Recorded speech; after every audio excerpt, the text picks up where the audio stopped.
ایک بزرگ راستے میں جا رہے تھے نماز پڑھنے کے لیے، تو ان کی چپل ٹوٹ گئی۔ مسجد میں گئے، نماز پڑھ کے نکلے، وہاں مسجد میں جا کے دعا کر رہے کہ اللہ میرے پاس چپل نہیں ہے، میری چپل ٹوٹ گئی ہے، میں بڑا فقیر ہوں، محتاج ہوں۔ کوئی بھی دعا کرتا ہے، کرنا چاہیے۔ جیسے ہی مسجد کے باہر نکلے تو ایک بھکاری کو دیکھا جس کی ٹانگ کٹی ہوئی، پاؤں ہی نہیں۔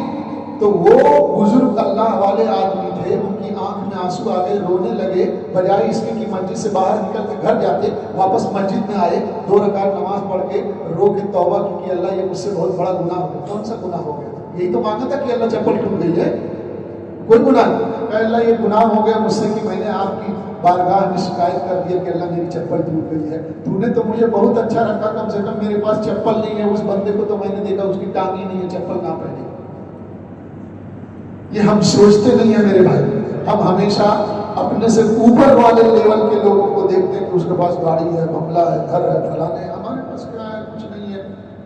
تو پھر ناشکری پیدا ہوتی ہے۔ اسی لیے اللہ کے رسول صلی اللہ علیہ وسلم نے فرمایا کہ دین کے معاملے میں اپنے سے اوپر والے کو دیکھا کہ میں کیا ہوں، میں تو کچھ بھی نہیں ہوں، فلانے تو بڑی عبادت کرتا ہے، فلانے بڑی تسبیحات پڑھتا ہے، تو دین کا جذبہ بڑھے گا۔ اور دنیا کے معاملے میں اپنے سے نیچے کو دیکھو، اگر آپ غریب ہیں تو اپنے سے بھی غریب کو دیکھو، کوئی ایسا بھی ہوگا جس کو کھانا بھی نصیب نہیں ہوتا۔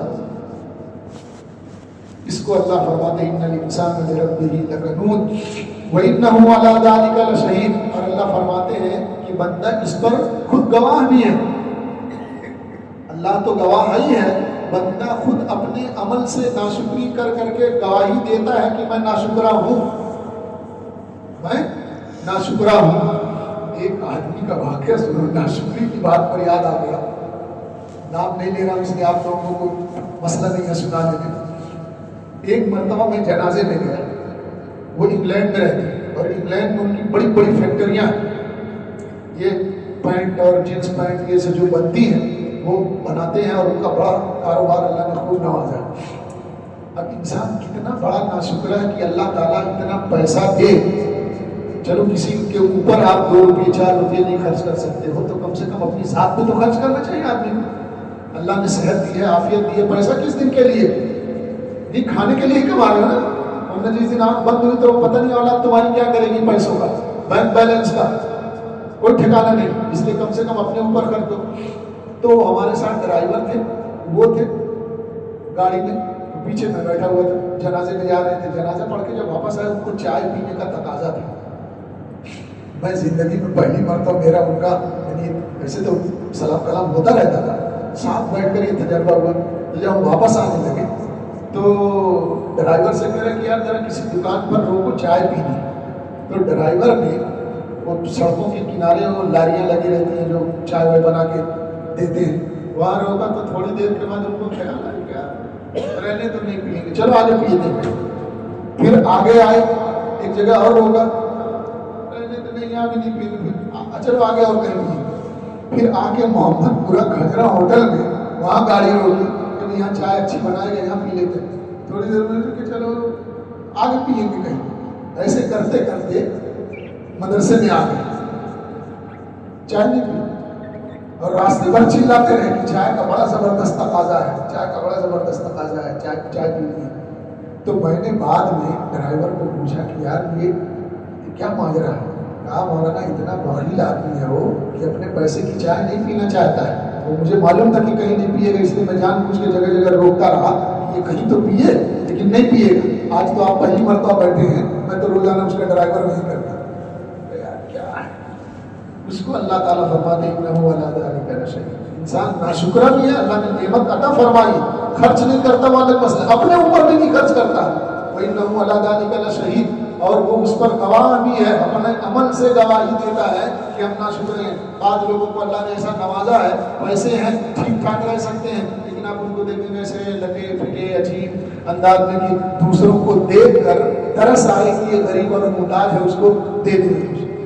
ہمارے والد صاحب رحمۃ اللہ علیہ کہتے تھے کہ بیٹا چاہے غریب رہو کچھ بھی رہو، ہمیشہ اس انداز میں رہو کہ سامنے والا تمہیں دیکھ کر فقیر اور محتاج نہ سمجھ لے کہ بھئی یہ بڑا فقیر آدمی۔ اپنے حساب سے جو اللہ نے دیا ویسے ٹھیک ٹھاک رہو، بھکاریوں والا حلیہ بنا کے رہنے کی ضرورت، یہ بھی اللہ کی ناشکری ہے کہ اللہ نے دیا اور بھکاریوں والا حلیہ بنا کے رکھا تاکہ کوئی کسی کو ترس آ جائے، کوئی دے دے، صدقہ دے دے، زکات دے دے، فلاں دے دے۔ تو اللہ یہ فرماتے ہیں انہ علی ذلک لشہید وانہ لحب الخیر لشدید، اور اللہ فرماتے ہیں کہ یقیناً مال کی محبت اس کے اندر بڑی سخت ہے۔ حدیث میں حضور اکرم صلی اللہ علیہ وسلم فرماتے ہیں کہ آدمی مال سے اتنی محبت کرتا ہے کہ اگر ابن آدم کو سونے کا پہاڑ ایک مل جائے یکون لہ وادیہ تو چاہے گا 2 ہو جائے، 2 ہو جائے 3 ہو جائے، 3 ہو گئے تو 4 ہو جائے۔ اور حرص کبھی ختم نہیں ہوتی، اور اسی حرص کا نتیجہ ہے، علماء لکھتے کہ اس کے ایک معنی ہے شریر کے بخیل کے ہیں کہ جب آدمی کے اندر لالچ پیدا ہوتی ہے تو اس لالچ کا نتیجہ بخل کی شکل میں ظاہر ہوتا ہے، آدمی پھر بخیل ہوتا ہے، خرچ نہیں کرنا چاہتا، گن گن کے اس کو رکھے گا، خرچ نہیں کرتا، بخیل ہو گیا اور لالچی پیدا ہو گیا۔ اللہ فرماتے ہیں افلا یعلم اذا بعثر ما فی القبور، کیا وہ نہیں جانتا ہے کہ وہ دن بھی آنے والا ہے جب قبروں سے ساری چیزیں باہر نکال دی جائیں گی۔ کل ہی سورہ اذا زلزلہ میں ہم لوگوں نے پڑھا کہ جب یہ مال و دولت جو ہم جمع کر کے رکھتے ہیں، ناشکری کر رہے ہیں، بخیلی کر رہے ہیں، خرچ نہیں کر رہے ہیں، خرچ نہیں کر رہے، چل حق والوں کا بھی حق نہیں دے رہے ہیں، کتنے ایسے لوگ ہیں۔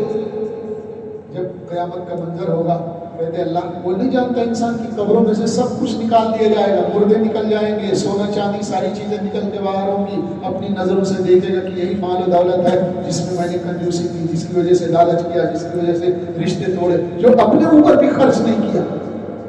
اولاد تو پتہ نہیں کیا کرے گی، کوئی ٹھکانہ نہیں آپ کی اولاد کا کہ کیا کر کے جائے۔ اگر نیک ہوئی تو اللہ تبارک و تعالیٰ اس کی نیکی کی وجہ سے اسے دولت خود دیں گے، اس کی ضرورتیں پوری کریں گے۔ اور اگر اولاد نیک نہیں ہے، ہم نے اور آپ نے پیسہ جمع کے جمع کر دیا کہ ہمارے بچوں کے کام آئے گا، آپ کی آنکھ بند ہوئی، بچے ایک دوسرے سے دست و گریباں ہوں گے، لڑیں گے، بھائی بہن سب مار پیٹ خون ہنگامہ ہوگا، اور کب پیسہ آپ کا جمع کیا ہوا ساری زندگی کی گاڑی خون پسینے کی کمائی 2-4 منٹ میں اڑا کے رکھ دیں گے۔ اس لیے کم سے کم آئے میرے بھائیوں اپنے اوپر، اپنے بیوی بچوں پر جن کا حق ہے ان کو تو ان کے اوپر تو خرچ کرنا ہی ہے نا۔ یہ بھی ناشکری میں داخل ہے کہ آدمی کے پاس ہے اور بیوی بچے ترس رہے ہیں کچھ کھانے کے لیے، پہننے کے لیے، لیکن نہیں کر رہے۔ کچھ لوگ ایسے ہیں جو اس کے الٹا معلوم اڑاتے ہیں، دے دیا لے جاؤ بیٹا جہاں چاہے وہاں اڑاؤ، یہ بھی صحیح نہیں، لیکن کم سے کم جو ان کی واجبی ضرورت ہے اس میں بخیلی کرنا صحیح نہیں۔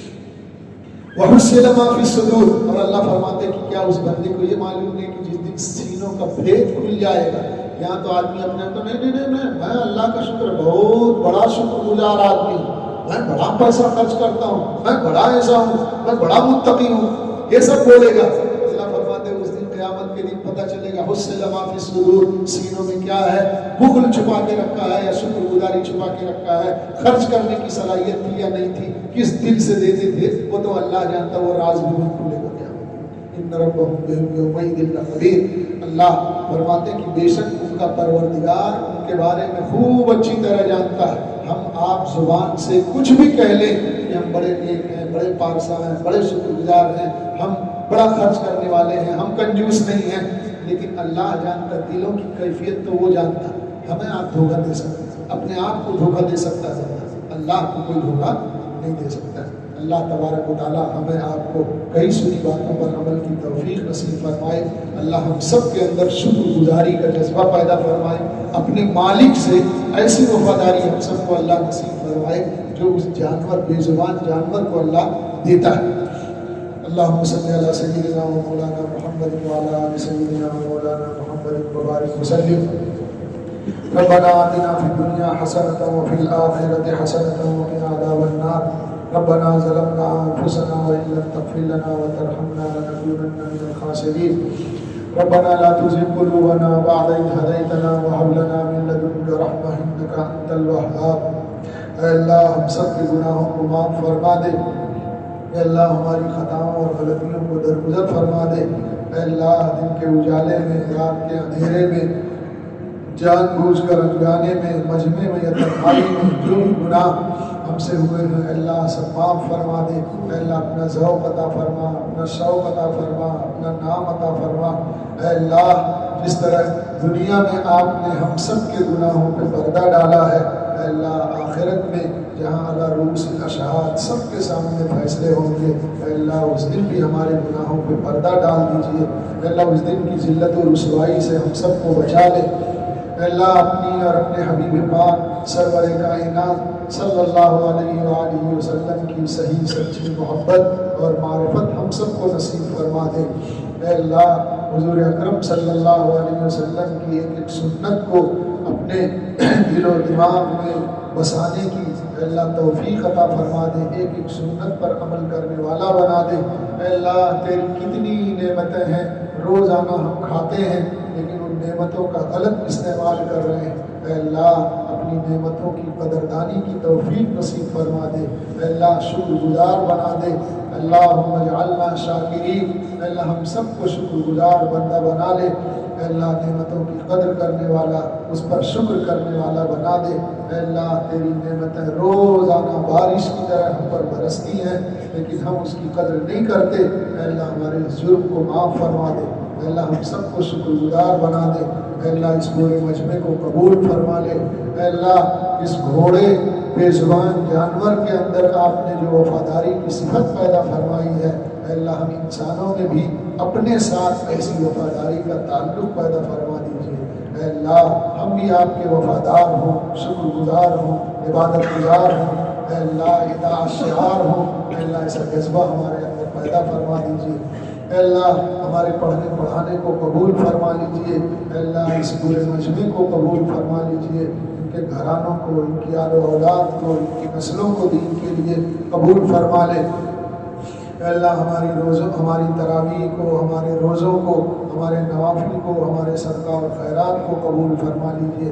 اے اللہ ہمیں جو بیمار ہیں ان کو شفائے عاجلہ کاملہ دائمہ مستمرہ نصیب فرما دیجیے، جو پریشان حال ہیں ان کی پریشانیاں دور فرما دیجیے، جو بے روزگار ہیں ان کے لیے حلال طیب روزی کا انتظام فرما دیجیے، اے اللہ جو مقروض ہیں غیب سے ان کی قرض کی ادائیگی کا انتظام فرما دیجیے، اے اللہ بے گھروں کو گھر عطا فرما دیجیے، اے اللہ جو غیر شادی شدہ ہیں ان کے لیے غیب سے اچھے جوڑے کا انتظام فرما دیجیے، اے اللہ جو بے اولاد ہیں انہیں نیک صالح اولاد عطا فرما دیجیے، اے اللہ ہمارے جو بھائی جیلوں میں ہیں، ناجائز مقدمات میں پھنسے ہوئے ہیں، اے اللہ ان سب کو باعزت رہائی نصیب فرما دیجیے، اے اللہ ہمارے رمضان المبارک کا یہ دوسرا عشرہ شروع ہو گیا ہے، اے اللہ دیکھتے ہی دیکھتے ایک عشرہ ختم ہو گیا، اے اللہ جیسی اس کی قدردانی کرنی چاہیے تھی اے اللہ ہم نہیں کر سکے، اے اللہ جو کوتاہیاں ہوئی اسے معاف فرما دے، اور جو بھی اے اللہ عمل ہم نے کیا ہے